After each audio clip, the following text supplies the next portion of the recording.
Assalamualaikum warahmatullahi wabarakatuh. Guyyoota muraasa booda jiini kabajamaan baatiin Ramadaanaa gara keenya dhufaa jira.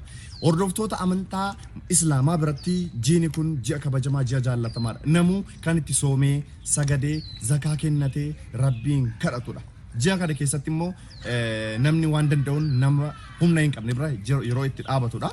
Kana jechuu kanan barbaadeef biyya keenya keessatti yeroo ammaa kana jireenyi xiqqoo qaala'eeti jira. Zayitni duraan qarshii 270 bitamu amma 900 hanga 1000tti galee jira. Namni immoo kana bitatee fayyadamuu hin dandeenye jira. Zayita malee sambuusaa fayyadamuu hin danda'amu. Anis waa malee kana siniin hin jenne.